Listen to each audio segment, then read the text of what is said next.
back to the channel. It has been a crazy week. Bitcoin has dropped all the way down to 40K. Everything is down. I mean, right now, even EGLD's sitting at 195. Like, this has been a pretty nuts week. Ethereum's at 3,100. So things are crazy. We're going to take a look at everything and try to figure out what's going on. We're going to look at on-chain metrics for Bitcoin. We're going to look at the Bitcoin chart. We're going to look at the EGLD chart, and we're just going to get a vast idea of what's going on in the market. And there are some things that I think you need to be aware of if you're not already, and I'm going to share them with you today. Make sure you like, make sure you subscribe, make sure you follow me on Twitter, because Twitter is really where I post all my updates throughout the week. There's a lot of times that I just don't have time to come on here and to make videos. So you'll see maybe 1 to 2 videos a week, but you'll see updates on Twitter every day. So make sure you follow me. Links in the description. There's other referral links in the description for other things. If you want to check those out, feel free. Okay. We're going to start this off by looking at an NFT project called ElrondHunters. It's kind of interesting. I found ElrondHunters a while ago just on my own because I liked the art. And I hadn't gotten around to buying an NFT yet. And then they had reached out to me and I was like, oh, I've heard of these guys. I get like 5-10 NFT projects a week messaging me, trying to get me to work with them and do giveaways and all that kind of stuff. And I was very, very selective on who I picked, right? Once I picked the Marshmallow guys. The reason I did that is just because I really liked the NFTs. Then the Rudolph World, same thing with them. I just really liked the NFTs. It was during Christmas time.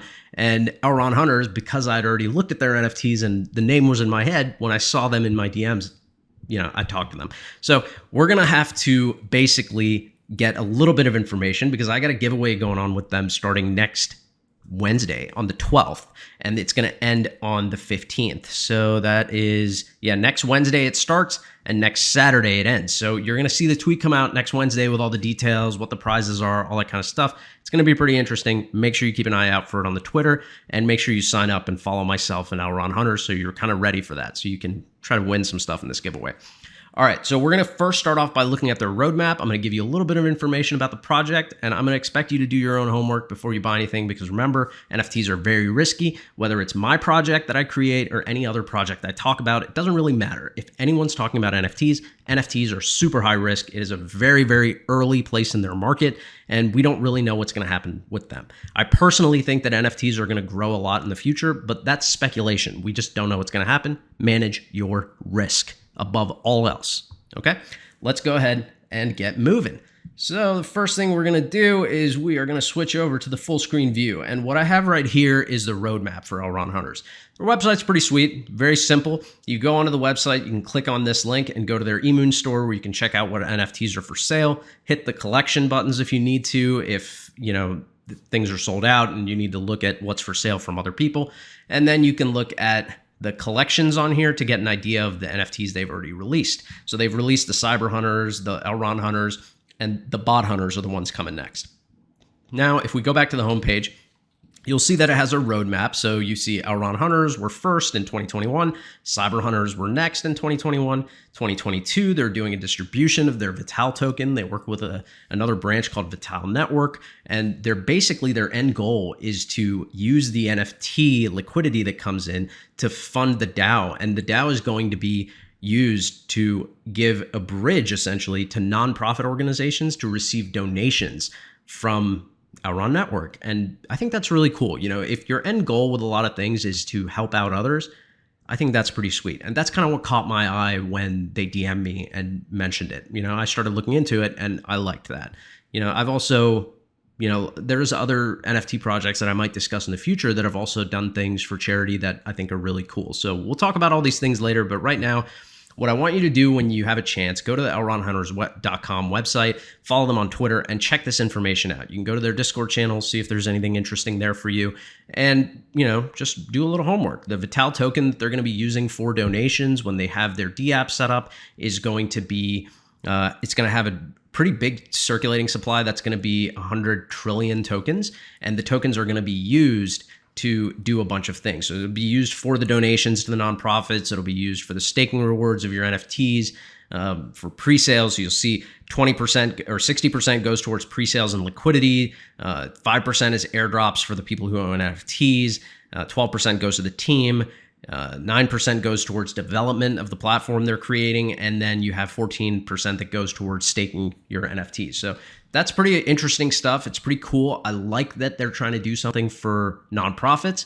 But I also want to be very clear that right now, everything they're doing, if you read the white paper that they have listed on the Vital Network Telegram channel, it's all conceptual. They have to go through a lot of development work and figure out all the proper tax regulations in order to get this off the ground. So their tentative dates right now to launch the DApp are by the end of the year, I believe. But these things are conceptual. They evolve over time. So keep an eye out, keep information, and keep yourself educated on what's going on. We will likely discuss it in the future where we kind of have an update on what's going on with them.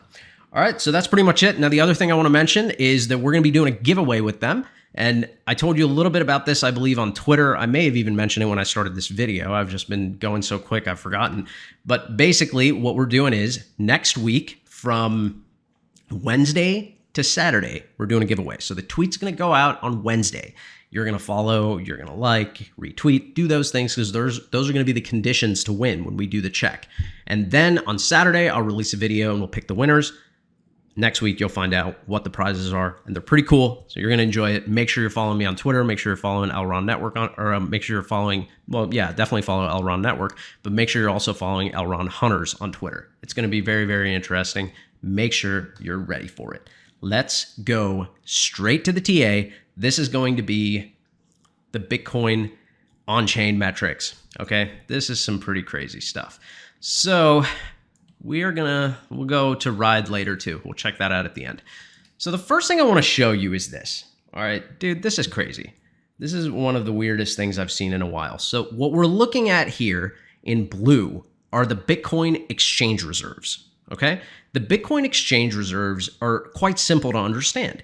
When that blue value goes up, that means that Bitcoin is going on to exchanges, right? Likely to be sold or to be used for leverage. But that's what it means. It means that Bitcoin's going on to exchanges. Usually when the exchange reserves go up, you see the price go down because a lot of those reserves get sold. So there's a clear correlation that we see with exchange reserves and price. When exchange reserves drop, the price goes up. When exchange reserves dropping is Bitcoin leaving exchanges and going into cold storage. So if that's happening, the price usually goes up because there's less supply. We've seen that here in 2019. We've seen that in a bunch of different areas too. You even see it on shorter times, like when you see here that it dipped and it started going down, you actually had this area where the price went up and then the price actually corrected and then went back up. So you see here, you have another one.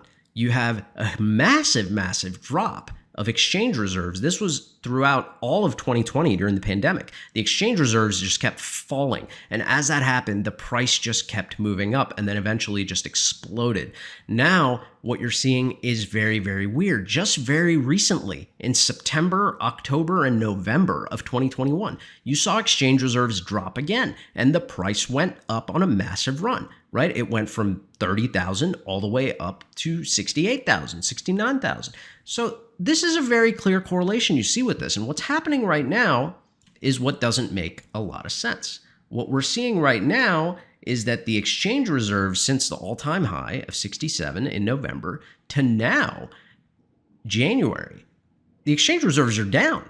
They haven't gone up, but yet the price has gone down. So what does this tell me? What it tells me is that just as bullish as we were before, we're still very, very bullish.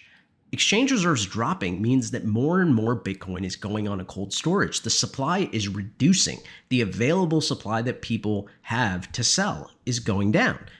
But if the price is going down at the same time, well, that means that the price is being dictated solely by trading on exchanges. It's retail that's controlling the price. And it's likely also whales that are controlling the price. So I'm going to show you something else here. If we come here and we look at the exchange whale ratio, all right, this is another very interesting one.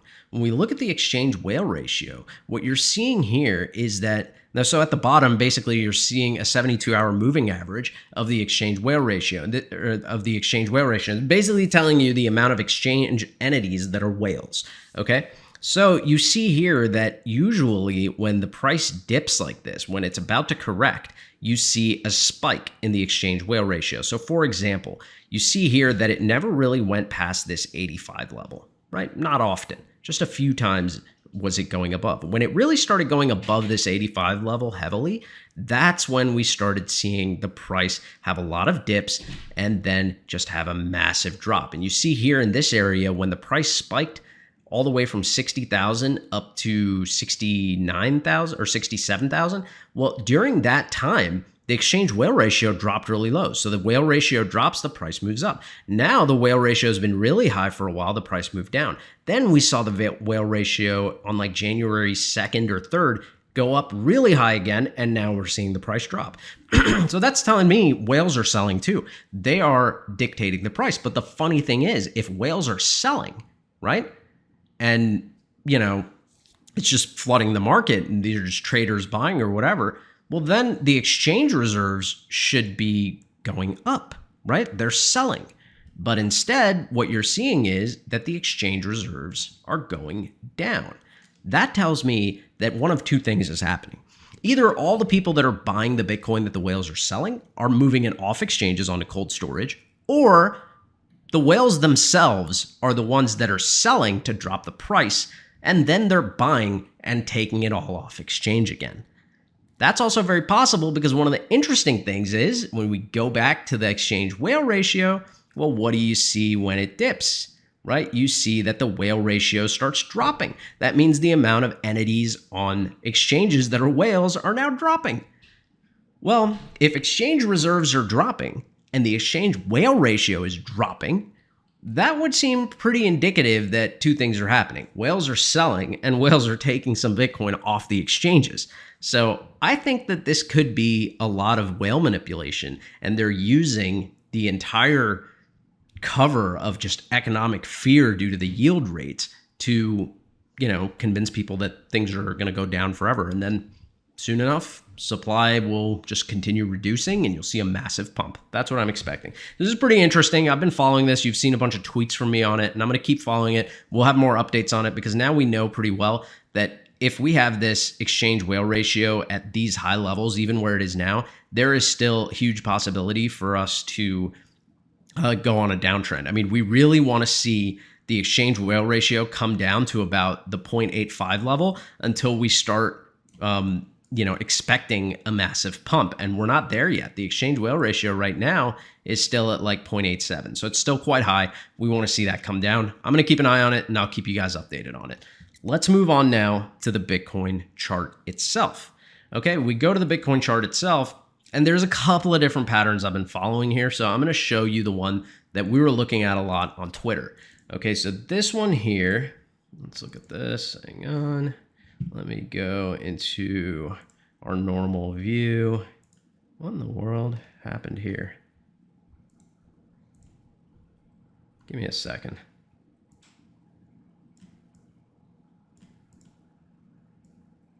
Okay, so we have this. Okay, I got it. There we are. Okay, so now we can move that here. Perfect.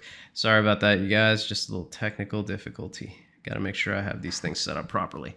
Okay, so when we look at this chart, the first thing that we really see is that we've really had death crosses. We've been on a massive tear downwards, and we have a pretty big support zone below us. The support zone is at 37 to 40K. I want to show you the patterns that we were looking at so you can get an idea of what we were expecting and what's actually happening. So what we were expecting, you can see it faintly in blue. This is what I was hoping for. So we were looking at a descending broadening wedge, and these patterns normally break bullish. They normally come up and then they have an area where they hit resistance on the top and then they break bullish. And usually when these break bullish, the price objective is the area where the broadening wedge hits the initial dip. So that would be around 49,000 here. That would be the price target on the way up. Now, what you don't want to see in a descending broadening wedge is what we're seeing now. You don't want to fall below the trend line and then get resistance on it. That's what we're getting right now. And I have seen this break either way. I have seen it just go sideways and recover and then go right back and hit resistance as if it was still in that broadening wedge. And it's basically just a much bigger wedge at that point. And I've seen it drop from here. When you're getting resistance on a prior support trend line, that's not a good sign. That's usually a sign that you're going to have another dip. But we can't be sure about that because I think at this point, Bitcoin is very, very close to a bottom. I would expect that bottom to be not below 37. I'd be surprised if it was below 37. So at this point, what I'm really expecting to happen is one of two things, right? First, we have a regression channel here, which is the dashed line. If we break above that, which at this time is around 42.2, and flip that line into support, then I could see us moving back up and coming and testing the top of this trend line here, which is sitting at around 45.5. That I could see happening. But in order for that to happen, we need to see price movement here. Getting rejected at this downward trend line is not a good sign, and we've continually gotten rejected in all these 4-hour candles. So as of right now, chart-wise, it seems more likely that we're going to drop into the support zone. That seems like the more likely thing. But the on-chain metrics are bullish. And at the end of the day, when the on-chain metrics are bullish, if you're being manipulated at a certain point, the people doing the manipulation are going to buy all the Bitcoin they want. And then the price is going to start moving up because the sell pressure is just going to disappear. Unless just everyone's in such fear that other people start selling. So we really have to see. The dynamics are very complicated. But at this point, I think that's a bigger chance that we come down and touch the 40K level and move down into 39 or 38,000 and then wick up, and that's when we really start a recovery. I think that's possible, and I think that may not even happen yet. I mean, it's even possible that we'll come back up to 43, 44 and then get rejected on this trend line, and then we can come back and touch this. And then if that was to happen, let's say we were to move up like this, all right? So let's say the price was to go like this and move up and get rejected where this trend line would intersect with it. It could then move down, trade on here for a while, and it could just go sideways until it drops down again, like sometime in mid to late January. And this could just be a, somewhat of a small bear cycle within a larger bull cycle, similar to what we saw before. So if we now take this over to the daily chart and you look at it, well, now it looks a little bit more similar to what you saw here. Now, the only reason that I find it feasible that we come into this area is because we have such massive long-term support here. And where we're trading right now is this area. There's not a lot of it there. If you look at this in a bigger scale, hang on, let me try to give you a bigger scale so you can see it better. Okay, so if you look at it this way, what you're seeing here is that the area that Bitcoin's trading in now, let me get rid of this drawing so you can see it better, and we'll get rid of this drawing.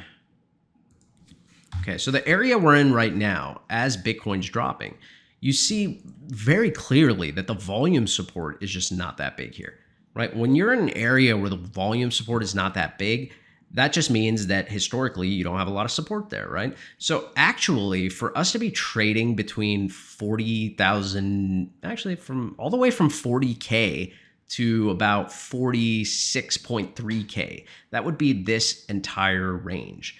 For us to be trading in this range is actually a really good thing because you would like to see the support line come out kind of like this. If it could do that, well, then you suddenly have a massive support zone all the way from 50K down to 28K. This is the only big gap here. So the fact that we're trading here, if we continue to see bullish momentum or even sideways trading, we're going to put a lot of volume in here, and that's going to be a lot of future support for us. So keep that in mind. I think that's actually not a bad thing at all. I wouldn't mind seeing it, and I'd be happy to be able to DCA Bitcoin at these prices for another month or so, if possible. It'd be great.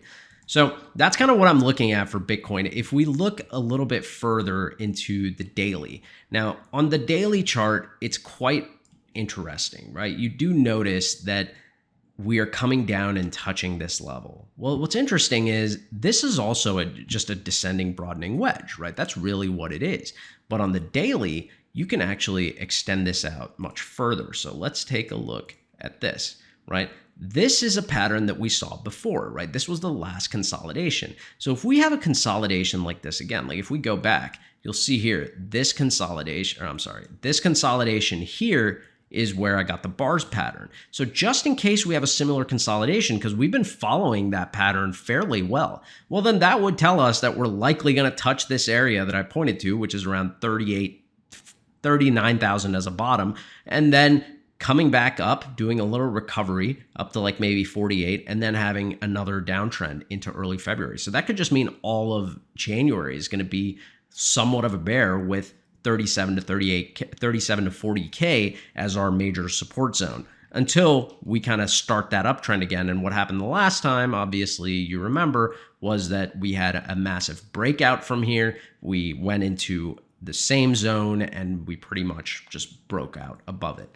This time we're actually using this zone as support. So in reality, this also becomes a little bit more likely because we are turning the zone that previously on the last drop, which was May through August of last year, that drop had this zone as the resistance, right? We dropped all the way down to the 29K level at those times, and 30 and 40K were the resistance. Well, now it's very possible that 30 and 39 and 40K are going to be the support, and we'll go back up to 55, 60K, right? And then we can make our way and keep going above it. And I think at a certain point, you're going to see those parabolic moves again. I think it's just going to take time. Now, a lot of what's been happening has to do with the treasury yields. So pretty much what's ending up happening now is that the Fed is, I'm going to pull this chart up. Hold up.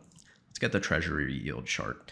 So what the Fed is doing right now is they're basically having a process go on where they're deciding on increasing the rates. Now, why do they increase the rates? Well, these treasury indexes. So we're going to come here. Okay, we have an index to 100. So these treasuries, the 1-year treasury, 5-year treasury, 3-year, all these treasury yields have been going up. They've actually been going up since September, but now they've announced that they're going to be having these rate hikes go up faster up into March. Now, what's interesting to me is, why would this be a bearish thing for Bitcoin? Because what's really fundamentally true about the treasury rates is that the treasury yield is the amount of money that you get back in return if you're investing in government bonds.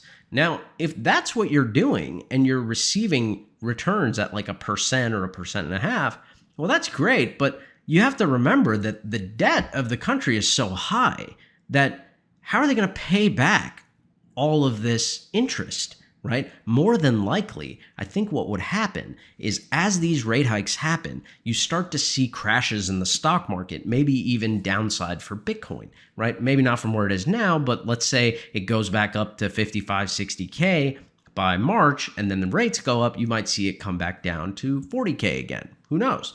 But if things like that happen, pretty much what's going to end up happening is I think that they're going to have to lower the rates again, because you're going to start seeing the economy crumble as everyone is scared that this is going to topple the house of cards that the Fed and Treasury created. And pretty much what that means is that it would be putting us in another recession, right? If that's what happens, if all the value of the stocks start dropping, well, then people's assets all lose value. If their assets all lose value, and inflation keeps rising, more than likely you go into a recession. So keep that in mind. I think that Bitcoin is actually the best insurance to have right now. Whether it goes down or goes up in the short term, I think there's only one place it can go in the long term. And that's kind of why I'm invested in it and why I'm here.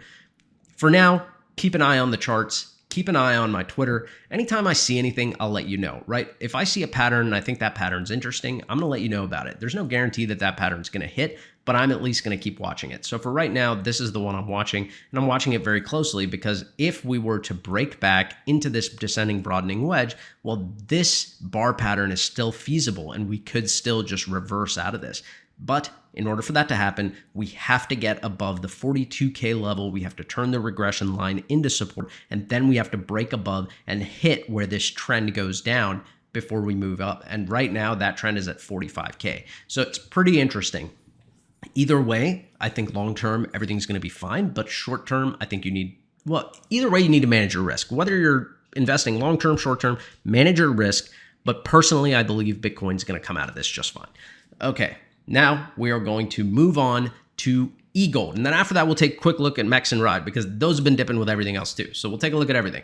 Now we're looking at EGLD. With EGLD, what I want you to know most about EGLD is that EGLD is basically following the rest of the market now. This huge run-up outpaced a lot of other assets, right? Including Bitcoin.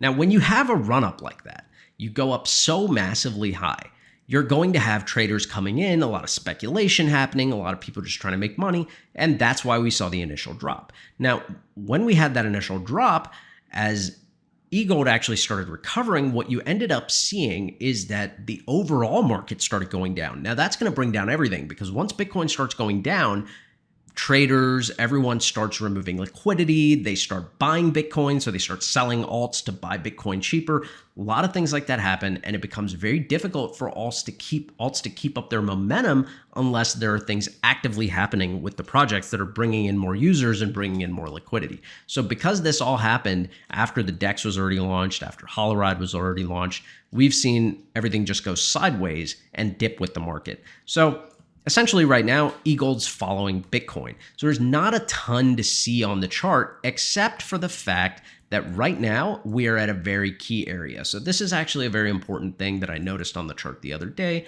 and I'm going to share it with you. Okay, we are going to actually go over to the weekly chart. It'll be a lot more clear there. And what we are going to do is we are going to make sure we remove this. We are going to get rid of the VPVR. We don't need that on the weekly. Well, what I want you to see here is the area that we're testing right now. We're testing a key area. Look at when we had the last drop. So when we hit an all-time high of 250, we had a drop. We went into a bear cycle, right? May, June, July, August of last year, or May, June, July of last year. And that's when Bitcoin dropped too. So we had a massive drop then, and we got support on this moving average, right? This here is our 50 exponential moving average. We got support on this moving average. We fell below it. We actually hit resistance 1 week on it. Then we went back above it, turned it back into support, and then we broke out. Well, what's happening right now? We are coming back and we are testing that exact same moving average. We're holding it, but if we were to fall below it like we did last time, we're looking at 155 roughly as our low. And if we were to continue holding it, then I would expect some sideways trading between about a bottom of 187 and a top of 240. So if we were to drop below 187, 188, well, then at that point, you have the chance of dipping a little bit more, maybe getting a few more value buys. So keep that in mind. This is very, very similar to what we saw last time, and that was also followed by a huge uptrend. Now we've seen this before, you know. I mean, the funny thing is that I was talking about these cycles repeating back when the price was down here, right? Like around this level, or around $30, $35, you know, even when it came down to 80, 50. And we were like, yeah, look, you know, these things have happened. We came down. Look, I mean, look at this historically, all right? We came down here when price was only at $8 and we got support on the 50 exponential moving average. Then we broke out and had the next phase of the bull run. Then what happened? We drop and we get support on the 50 exponential moving average. Then we break out and we hit the next all-time high. Now we drop and we're getting support on the 50 exponential moving average. So more than likely what's going to end up happening is we're going to consolidate here for a while, and then after that we're going to move up and we're going to set new all-time highs, and I'm going to be looking for us to set similar highs as we've set before. So let's just take a look at what we've set before. So if we go from these all-time highs, I'm not going to use candle wicks, I'm going to use candle bodies. So if we go from those all-time highs to these all-time highs, we're looking at an 800 and somewhere around the 830 to 50%. Right? That's how much we gained from that all-time high, the bear cycle, up to the next all-time high. Well, if we look here at this all-time high, here to the most recent all-time high, this was a gain of about 88 to 90%, right? Now, if we do another one that's even roughly the same, right? That would take us anywhere from 500 to $800 to $900, maybe even close to $1,000 if we break 100% gain over, you know, from previous all-time high to new all-time high. So it has been reducing as far as each growth spurt. Like you had a big growth spurt here, then you had a big growth spurt here. This was a smaller one. And now we could have another smaller one that takes us to like 850 or 900. But I still think that we're going to follow this pattern where we get support on the 50. Maybe we go below it a little bit, and then we start working our way back up because you get a lot more people starting to get interested in the asset at those prices, buying and then becoming long-term holders. And it's basically a distribution of wealth, right? It goes from the previous cycle holders to the new cycle holders, and it keeps moving, and to whoever's been holding the entire time. So keep it in mind. I mean, I think this is very important when everything is happening day to day and you're so focused on the 1 hour chart and you're just looking at these candles here, you're missing what's happening here.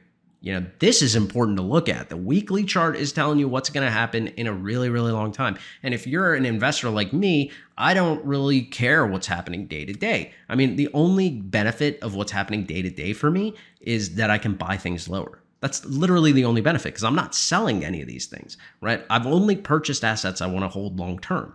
If that's the case, why would I sell them when they're down? That doesn't make sense. So what I would do is continue holding these until they hit levels that I think they're worth selling. Like, for example, if you had sold some at around the 500 level, well, that would have been a great sell because then you could buy more back at the 200 level. But, it really depends. Did you want to take that risk? What if we didn't drop? We don't know. There's no guarantee that this was going to happen, right? So for me personally, I didn't take advantage of this. I didn't sell anything at the top because what I did was I just kept staking. I kept earning rewards. And I've actually earned quite a lot. I've almost doubled my position if you consider a lock MEX. So that's a really good thing. Keeping in mind, there's a lot of ways to play these things, but looking at these long-term trends, super, super important. All right, so all in all, I think right now, it could be a scary time. So just be ready for it. We don't really know if it is 100% whale manipulation that's happening on Bitcoin. I don't think that's 100% of it, but I think that it's possible that's what triggered everything. That along with the treasury yield news, right? You have news like that coming out. Whales anticipate that the price is going to drop. Well, that's a great time for them to set up long positions and then sell a bunch of Bitcoin into the people that are already scared, that are going to keep selling, causing cascading liquidations, bring the price down. They close their short positions and then they buy a whole bunch more Bitcoin, take it off exchange, and they're done. Simple, simple, simple. If you have a lot of money to make that happen. And there are people that have that kind of money. So keep it in mind. All right, finally, we are going to move on to the RIDE and USD chart. So this is RIDE USD. And basically what you've been seeing with RIDE USD is pretty simple, right? It's been dropping with the rest of the market as well, right? With HoloRide, it's a brand new project. They're going to be drumming up interest over time. So I think what's going to end up happening with this is that as you start seeing more things happen with Elrond and you see more additions being made to the ecosystem, you see more investors coming in, and at the same time, HoloRide starts making progress on what they're working on. I think you're going to see these numbers go up. Just impossible to give you a timeline because there's so little data. The fact of the matter is, as soon as the launch happened, it spiked up, and then the entire market went into a bear cycle. So I'm not even sure if this downtrend is because it's like people wanted to sell RIDE, or is it because of the overall major downtrend of the market? Right? That's a very, very tough question to answer. So we don't have enough data to really tell. I would just say this for right now. The next area of support that I see for RIDE is sitting at $1.37. So if we're going to drop, that's where I would expect a support level to be. That's where we actually spiked up before. But keep in mind, the spike before was when the LockMex yield percentage was released. And we found out that you would earn a lot more yield by providing liquidity for EGLD and RIDE. So that's what triggered this uptrend. Now, is something else going to trigger an uptrend here? I don't know. Are we going to drop below these numbers? I don't know. But I would just say this, be cautious. Personally for me, I'm not touching my RIDE EGLD LP because I didn't put a ton into it. I put an amount that I'm comfortable with. I also moved a lot of my liquidity out of the EGLD MEX pool and put it right into direct MEX staking because I didn't want to have as much risk exposure as the amount of lock MEX that I've earned over time has gone up. Now I wanted to secure that lock MEX and put it into staking. So I've reduced my liquidity amounts. That doesn't mean I won't put them back in. If I see prices go down for RIDE down to $1.35, there's a very good possibility I'm going to add more into that LP. Let's move on to MEX USD. So if we look at MEX USD, it's very, very similar to what's been happening. Now, MEX has been on a downtrend for quite a while, but then what ended up happening is the market went into a downtrend, and we saw that this is reacting to that as well. So you have a lot of people that had money in MEX, likely in the liquidity pools and possibly even just holding MEX, that have been selling, taking profits, that have been de-risking. So At this point with MEX, I'm actually very confused if this Fibonacci retracement is even accurate, because once again, we have such little data. Like, looking at this blow off top may not be the right way to do it. I mean, we might have to kind of adjust the golden pocket to the levels where we see it makes the most sense, right? I hate doing things that way. I like choosing these areas based on data, not based on guesses. So right now, if I had to do it based on a guess and move things around, well, then what I'd probably do is try to move it like down here where we're seeing the majority of the trading or majority of the bottoms, right? So let's just say, for argument's sake, if this right here was the way that this thing looked, all right, let's go back here. So if this is the way that the chart looks, we're on the 4-hour. Well, what does this tell us? Well, this tells us maybe this would have been a more accurate chart, right? If we used a different level as the top, because what we saw here is that we knew we had a blow off top. That's what happens when you have a new token sale. So if we have a blow off top, we can't really use that top in our Fibonacci because it's not going to give us correct support and resistance levels. This gives us slightly better support and resistance levels. Like, we know that we got support on this area here, we got support here, we got support here. This turned into resistance, back into support, right? This was resistance, support here, turned into resistance. This was resistance.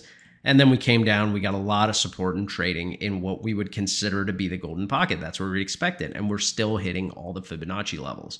So this is a possibility. If this is true, then what it's going to do is tell us that we have the potential of coming down to 0.004241, which would be the area of our next zone. And we would expect to see a recovery out of here, hopefully with the market itself or with additional functionalities coming into the Maiar DEX. So keep that in mind right now. This is very, very difficult to predict. I don't know what's going to happen. It could just shoot up, and I'm not taking any chances. I'm just staking my MEX. I'm just leaving it there. All my locked MEX that I've earned, I never pulled anything. Well, maybe I pulled stuff out once, but basically I have 5% unlocked that I haven't touched. It's just staying there.